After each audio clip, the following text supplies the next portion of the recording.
What's happening, people? Welcome back to the channel. Back again with a match preview. This time around, we're doing Chelsea and Liverpool. It's a big game. The two teams, what should I say? They're not under pressure, but you've been both teams been in been on a poor run of form, right? So this is it's a big game for both of you. I feel so. To be fair, you probably need it more than them because that's four in the. If you don't win on Sunday, and even if you get a draw, that's 4 games without a win in the Prem. Because you drew to Brentford, lost to United, lost to who did you lose? Who else did you lose to? Brighton as well. Brighton. Damn, if you lose 3 games, you can't be losing as much games on United. If you're losing as much games as United, this is United. You know what it is? It's because we have the cups in between, and we've been winning in it. So we won obviously in the Champions League. We beat Benfica, and then we won in the Carabao Cup, beating Lincoln.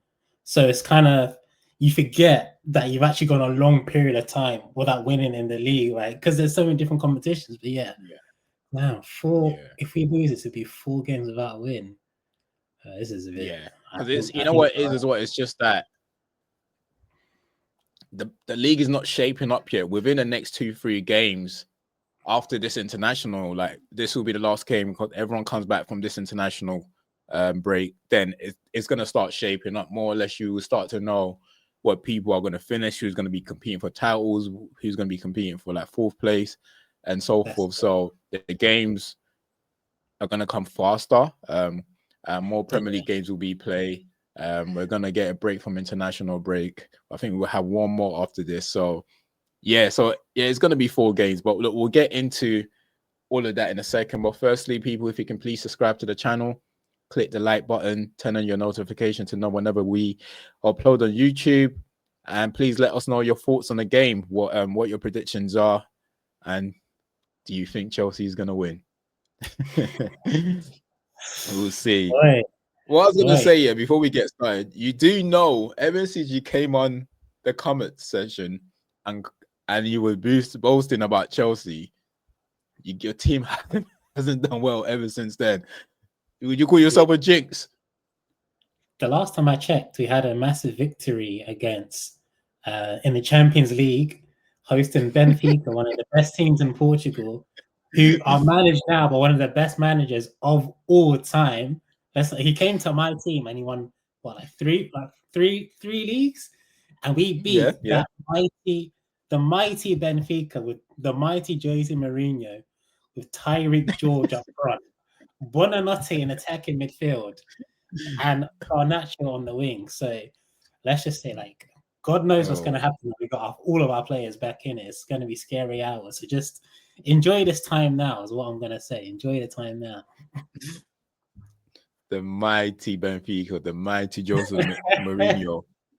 Is he not one of the greatest? How the mighty has fallen. My goodness. But no, you're right, bro. You're right. That record, in terms of our recent fixtures, it's scary. And like you said, this is the time where the table starts to shape up. Like, you're not gonna win the league. Your season's not going to be over by this period of time. I think what most people just kind of look at is just the performances to see whether it's going to be a good season or not. So, like, if you lost your first 3 or 4 whatever games, you're not going to be like, oh, the season's over. But if you're playing terribly, then you might say that. However, even including that, though, when it comes to the end of the season, the business end of the season, and you're in those positions for whatever you're fighting for, and it gets tight, if you're, say, like 3 points away from your goal, let's say top 4, you're going to be thinking back to these games where these easy points where you threw away. So, like, the Premier League's tight. You can't be going on too long a run, dropping points, because when you try to reach your targets, you're going to be too far away. So we need to buck up our ideas quick. Cool. All right, look, let me just say, so look, firstly, we pretty much, how do you feel, obviously, since with all of these games not going your way? I know you picked up wins in the Champions League, which is good. You needed that. You picked up winning the Carabao Cup as well. I think what's good for you, unlike Man United, is that if you lose in the league or don't pick up the points of the league, you've got the next game that comes fast and quick for you to bounce back. But with us, we have to wait a whole week. So what does those wins do for you? And do you think you can take the confidence from those wins? Obviously, it didn't help you last week against Brighton. But do you think you can take the confidence from the win against Benfica, which wasn't convincing, by the way? I think your saving grace is that you're playing. Say again? We had 10 men. What do you want from us? Yeah, what do you think? You know what? How do you feel about a lot of those performances, and how do you feel about the ill discipline of the team as well? Like that's 3 games. 3 games in a row or something like that, going down to 10 men. How do you feel about that as well? It's crazy, to be honest. It's crazy. Like when Pedro got the thing is, I like to watch the presses before the game, and then they were all just joking. Like the manager was joking, saying, the goal, let's just try not to get another red card." They're finding out they go and get another red card as well. So it's just, I guess, more frustrating because you said earlier, like the win against Lincoln didn't really help much against Brighton because we still lost 3-1. But if you actually watch that game for the first like 50, 60 minutes, we were absolutely dominating the game. Like Brighton didn't have a sniff. Like that was one of the, in terms of performances, that was one of the best of the season. And it was good to see because it showed that we wasn't affected by the Man United result. We were bouncing back. We were coming stronger. But the issue is that recently what's been happening is we've just been having too many individual mistakes. And unfortunately, those individual mistakes aren't just like a small thing. They're game-costing mistakes, right? So against Brighton, we gave the ball away and put Chalobah in a compromising position where he ends up getting sent off. And this is what ends up costing us. So in terms of being concerned, you can't just look at things as black and white. You need to look at the fine details. We're playing well, and I know that when the team is settled and we're confident, we can step to anyone. When we're playing our game, when we're playing our football, we can control the game against anyone.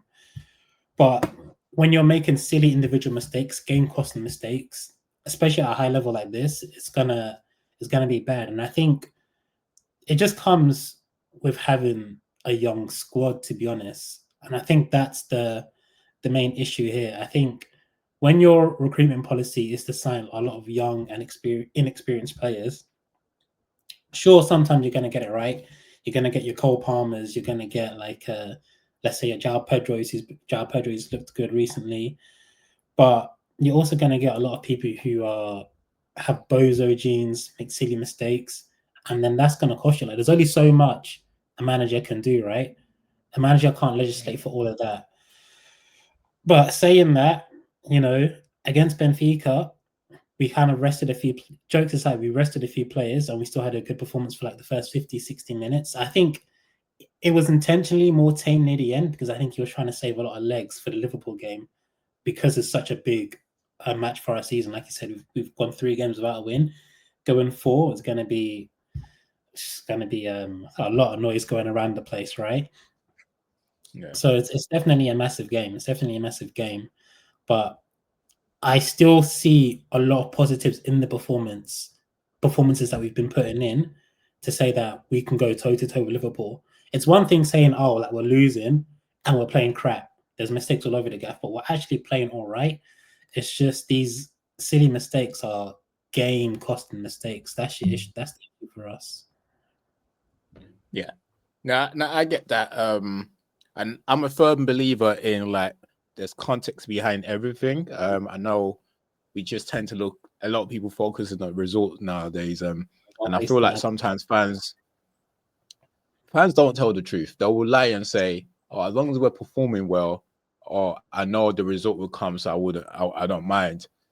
But when the result, if you perform well, the result don't go your way, they'll start screaming all over the place. So they don't tell the truth. They don't really tell you how they feel. But look, I do agree that you are performing well. But the ill discipline doesn't help you. You can't keep getting red card and think you're going to win games, especially in the Premier League. Premier League is a competitive league, as we spoke about many times. One thing I will just quickly add to that, I think, okay, I can make all the excuses about, we're playing well and saying like, oh, it's all down to the red cards. But at the same time, we should be doing better with 10 men. Like, teams do win with 10 men. I think last season, was it Liverpool against Fulham? They had 10 men and they were losing, and then they came back to win. So it's not all like, I'm not going to completely take the blame off Maresca. I think what he did against United game, let's be honest, was criminal. But I'll allow him for that. That was like the first 5 minutes. His head was probably hot. He probably wanted to punch up Sanchez. He probably couldn't get the clouds from his brain that he couldn't make sensible subs. But the Brighton game, even though the subs made a bit more sense, I was still disappointed because you were winning 1-0. So if anything, going down to 10 men should make you a bit more stronger, a bit more compact defensively. So that was still like come on guys, like you should do better, to be honest. But at least one good thing the manager did say is that he's learning, right? He's not used to being 10 men down. So at least he's taking accountability to say, okay, I've made some mistakes. I want to improve on that. And I think a lot of fans at least appreciate hearing that as well. Okay, fair enough. Look, one thing, you made mention of the manager a couple times now. And believe it or not, they are frustrated fans, and fans are now beginning to get on his back. And the more you go without winning in the league, the more you don't pick up the points that you should be picking up, there'll be a lot more pressure on him because, and I don't think it's just solely because of him, but because of the high spending of the club puts pressure on him in a sense, because the way people see it is, if you're spending that amount of money, it should amount for the results on the pitch. It should amount for where you are on the table, and in terms of like obviously competing for the league, competing with Liverpool, competing with the Arsenal and Man City. You can't keep shying away from the fact that your team is young, your manager's inexperienced, you are spending the money. So there is a lot of pressure on him in that sense. It's gone as far as potential sack him that I'm hearing from fan base. What is your stance on the manager? I know you obviously expressed the fact that you believe in the manager, you like the manager. Is that waver over this like short period of time, or are you still standing tall in regards to how you feel about the manager? Right. At the start of the season, when everyone's doing their predictions, a lot of people are saying, don't sleep on Chelsea, don't sleep on Chelsea. And like 3 games later, 4 games, everyone's all of a sudden saying Maresca's this, Chelsea are that, blah blah blah. That's the thing about football. When you're on top here, when you win a game, you're the best thing in the world. As soon as you lose a game, you're the worst thing. I'm even seeing it for Liverpool now. Like, I think they lost 2 games now, and all of a sudden I'm seeing all of this slander on Slot just come from out of nowhere. And it's almost like people have this aggression for everyone in football, and they're just waiting for that one slip up so they can all let it all out pretty much. But in terms of the match, I don't think he should be under any pressure at all. His first season, let's just do results, because people like to do results-based analysis. Let's do that. His first season, right? What was his objectives? Top 4 and the Conference League. He got top 4. He reached Champions League without any other without having to do like anything. He got top 4 straight away. Finished 4th. He won the Conference League, which everybody says, oh, that's a gimme. Like, it's an easy competition. You still got it should be a given, but you still got to win it, right? Like, if he would have lost that competition, everybody would have been calling for his head, but he still won it. And then the Club World Cup, call it a friendly trophy, call it whatever trophy. Like, I think everyone who says that is just talking rubbish, really, because there were good teams in there, and you can see the teams are trying, and who he tactically competed and beat them. I think the issue isn't, at least for me personally, isn't with the manager. I think the issue is just the higher level, the board level, because look, if I go to the shop, right, and I buy 20 pieces of clothes, and then I have to return all of those clothes and I buy another 20 pieces of clothes, are you going to say that I have good fashion sense? You're not, right? The fact that it doesn't matter that I've spent a lot of money, the fact that I've had to keep on returning the clothes, you're going to probably say I'm pretty bad at shopping. So the fact that we've had to sell so many people shows that whoever we do buy clearly isn't quite working out, isn't that good. And the fact is, even a lot of the players who we are buying, it does feel like the manager can't even trust them as well. Like Gittins, the manager's not really giving him much game time, and when he does play, obviously he's a young boy, so I'm not going to criticize him too much, but he's not really looking the part as much. Garnacho's not really getting as many minutes, and a lot of the games we've won, if you look, it's not because teams are cutting through us so easily, like it's so easy to play against Chelsea. It's because of individual mistakes from Sanchez, right? A keeper who everyone in the world says they should upgrade. Chalobah making mistakes, and Chalobah's not a bad centre back, but even Maresca said he wants another centre back there, and I think everyone in the world can say we probably need another like a centre back, like top class centre back to play with our current defenders as well. So if you look through the whole team and people can poke holes in the team, I don't understand how you can then say, "Oh, I'm going to poke holes in the team and say you're not good," but then also go and then blame the manager again.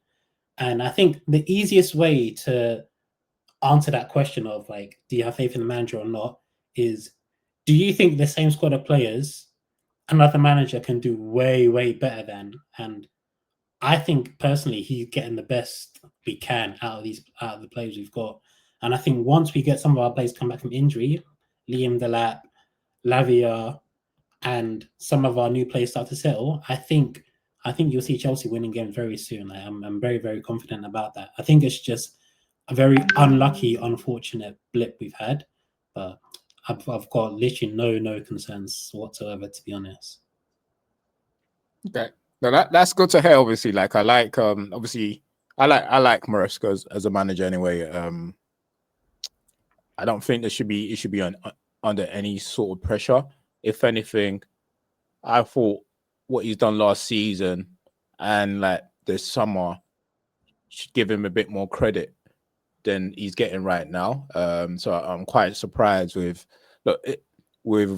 some of like the noise around him, whether it's like the questions around whether he's good enough or not, and certain fan base saying that he needs to go. So I'm not too sure about that. I'm in agreement with you, but you obviously do need to get results. It is a result business. You've got a big game against Liverpool on Sunday. Liverpool are obviously struggling with form at the moment. The only difference with them is that they've managed to pick up points, even though they haven't been playing well. Yeah. You said we talk about Chelsea. You're saying you're the opposite. You do feel like your performance has been okay, but you just haven't been picking up the result. Yeah, that's why. How do you fare going into that game on Sunday? Do you think? Because I said, look, is there pressure? You feel pressure to win the game, or do you think even if you get a point out of that game, that's fair enough? But what is your thoughts going into Sunday's game? It's a really interesting game, right? Because it's almost like both teams must, but it's who must the most. Because if Liverpool lose, that's 3 games in a row. And now everyone's going to be saying, you've got this 100 million signing and that 100 million signing, and you're losing 3 games in a row. Which they're already saying anyway. They're already saying that anyway. Exactly. Yeah, exactly. So imagine before they were saying it, but you kind of had a defense of, but we're winning games, so shut up. But now that you're losing games, boy, the floodgates are opening now. Everyone's coming in with their slander. Everyone's coming in with their 00 whatevers, right? So it's a big game for them too. And like you said, it's a big game for us. So like I would not want to be whoever's on a losing side. There's going to be problems. And in terms of how I think the game would go, I can't lie. I think it very much depends on us, really. I'm more concerned about us rather than Liverpool. Because as we kind of discussed earlier, Liverpool, they'll play bad, but then they'll just get that one opportunity. They'll just hang into the game and you just get one opportunity and then they'll just take it. with their luck. Whereas with us, like you said, it's the reverse, where we'll play well and we'll just have that one mistake and then we'll just F up the whole thing. So if we played our game, if everyone's locked in, then I definitely think we can beat Liverpool because they've got so many weaknesses in their team, and so many players have fallen off. Allison's out. Frimpong's been pretty terrible. Kanate's been up and down. McAllister's been off form as well. Gakpo, he's fallen off a cliff.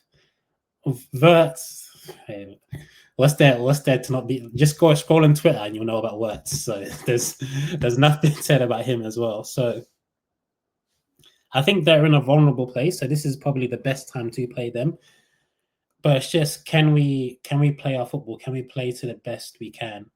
And the other main issue is just our centre back situation as well, because Chalobah is actually out, Fofana's concussed, Dizazi's in the bomb squad. Obviously, Levi Colwill is out as well. So we're missing a lot of bodies. I think the only recognised centre backs we probably got available is Badiashile, Hato, and Josh Echempong as well, the academy boy. So that's also going to be a bit sticky. But to be honest, I believe in us. I believe in us. I think if we play our game, I think we can definitely give them a good go. And I reckon, I reckon we can definitely beat them. It's definitely up for grabs. How do you think the game's going to go? It's a hard one, you know. I'll be honest. I think they'll beat you. I don't think they're on form, but they've just got the players' experience, the know-how to get through this type of games. Even with the players that they brought in the summer, they've got the likes of as bad as I don't think Wirtz has been that bad. I just don't think he's played like 100 million player, which obviously will take time. Is young, so no one's really trying to consider that when you cost that amount of money and you're playing for one of the best teams in the league. So I don't think he's been as terrible as people are saying. But obviously, yes, you expect better from him. I expect better from him, but he's human, man. He's gonna he's a young player as well. How old is he? So it might. I mean, all it is, I think it's just gonna take longer than we all initially thought. Really. Do you think it's worth it again, or however much they paid for it? Do you think it's worth it? Yeah, I think so, because I think he's one of the best talent in Europe, young player in Europe. And that's just if you're buying one of the best talent in Europe, how much do you think you're gonna get for him? Guess in the market in it compared to others. In the comment, yeah. And whereas they weren't the only one after him as well. You had Real Madrid, was it Man City? So it was a competitive market. So yeah, look, in terms of a player is never worth how much they're bought for. Let's be honest. But in terms of what the market is like, is a young player, won the league for Leverkusen in Germany, and there's a top talent. Let's just call it for what it is whether he's able to perform for a big club like Liverpool and play under the pressure. Because we saw what that did to Havertz. Havertz weren't able to reclaim the same form he had in the German league. So, but I do think he's a better talent than Havertz, and it's just whether or not. I think it will. It might just need time, and it might. And sometimes people forget when a player signs for like a 5-year contract. Automatically, the first 3, 4, 5 months is more important than the whole 5 years. So, but look, yeah, I think they've got players to upset Chelsea, and I'm just worried about your backline. You've mentioned that I didn't think your backline was good enough as it is anyway in terms of the 2 centre backs, and then you're talking about the injuries now, and I feel like they can punish you, especially with Isak. It's only a matter of time that he starts to kick in form. A lot of the front line, they're eventually going to start kicking to form soon, and I feel like the reason why I feel like they can win is the reason why, and plus the reason why I think they'll win is because, as I said earlier, you have to be almost perfect to beat them. They don't have to be on 100%, and they can still beat you. And I think that's where the difference will come. Like, and that's just the honest truth. Like, and without Cole Palmer, you're not gonna have a lot of your like players as well. So I feel like they can show up there and stink up the whole place and still come out there with something. Well, I mean, I can give you that's just a difference. Funny enough, Go on, give me the stats. The 4 games we've won this season, so the 2 Premier League games, Carabao Cup and Champions League, all 4 of them were actually without Cole Palmer, I believe. Interestingly enough.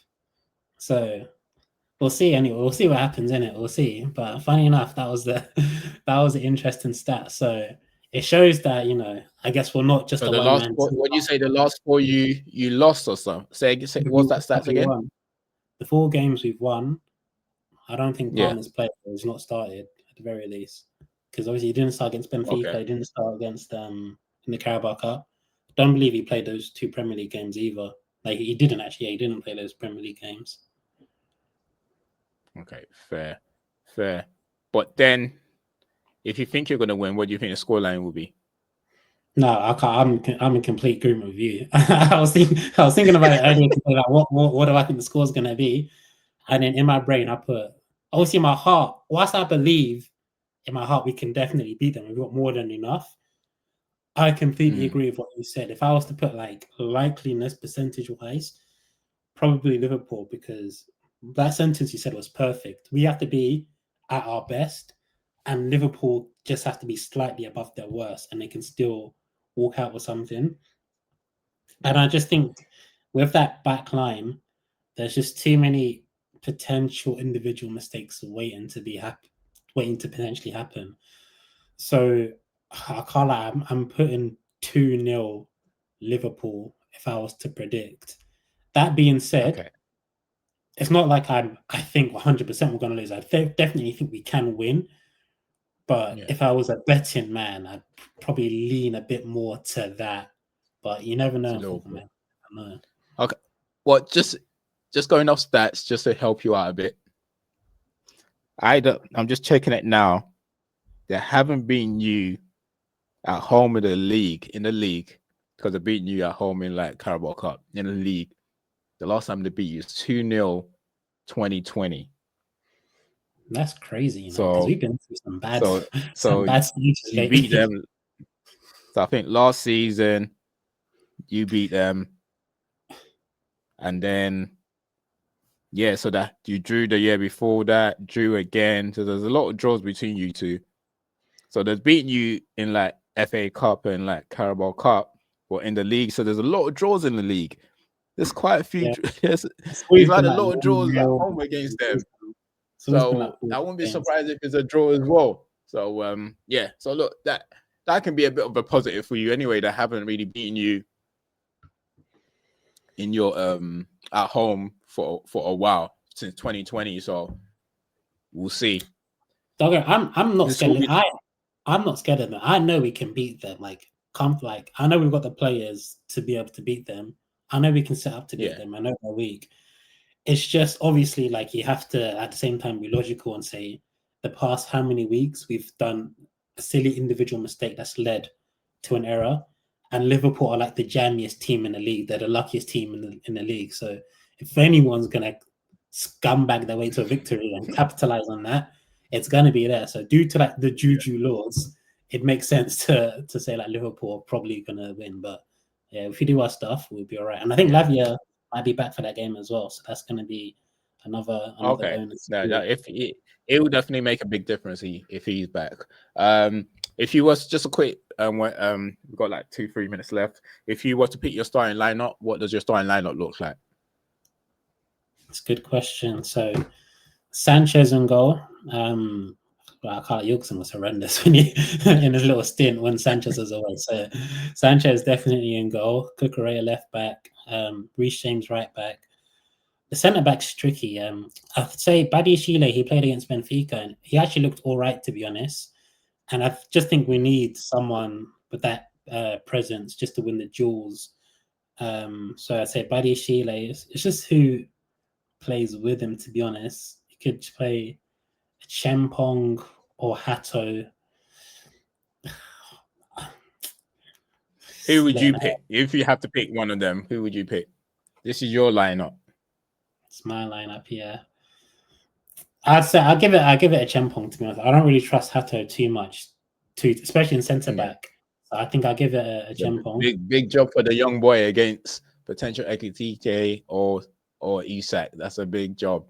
But yeah, go on midfield. What's his name? Even though Lavia is back, I doubt he would start, to be honest. I'd love him to start. He's one of my favorite players. But actually, no. Yeah, let's put him in there. So Lavia, Caicedo, Enzo in attacking midfielder, and then Pedro up top, and then say Neto left wing and Esteval right wing as well. And I think just having that solid midfield in there, those pacey wingers, and then obviously Pedro to link it all up, I think it'll be all right, to be fair. And the thing is, Pedro likes to come deep as well. And Enzo does make good runs into the box. So I think they probably complement each other well. So if Lavia is fit, I'd say him. If he's not fit, then boy, we're screwed, innit? So let's just hope he's fit. Yeah, look, if you don't win, then there's more pressure on the manager, which I don't think. Look, it's not that I agree with it, but just going out, you already know what's going to happen. There's going to be more pressure on the manager. I'm not sure what your next few fixtures look like, but you will need to start banking points sooner rather than later if you don't win. Yeah. But anyways, I don't think the pressure should be on the manager. I think it should just be on the people who gave him the squad of players that he does. Because in my opinion, I think the squad probably got, in terms of the overall squad, it feels like it's gotten slightly worse compared to last year, if I'm being honest. So I think that's where the pressure should be, not really the manager. Fair enough. But thanks for joining. Look, what we do is you're actually playing on Saturday. Sorry, I think I said Sunday, but you actually play on Saturday, so it's tomorrow. So we'll see how the game goes. I'll probably try and reach out to you. What I'll do is I should be recording on Sunday with Akeem and Ade. If you're free, maybe we can just do 4 and then we can go through the game as well if you're free on Sunday, even if you just jump on for that and you want to come back off or whatever. So we do that for 4 of us on Sunday. Hopefully it's good news for you. I don't really give a damn either way, really. So. I was going to say, depending on the result, depend how free my calendar is. Yeah. So we'll see how it goes. But thanks, people. Thanks for tuning in. Once again, please don't forget to subscribe to the channel. If you're new to this channel, please subscribe. Click the like button, turn on your notification to know whenever we upload, and let us know what your thoughts are on the game on Sunday. Chelsea win or Liverpool win? Let us know. All right, thanks, Abib. Speak to you later. Peace, everyone. Bye.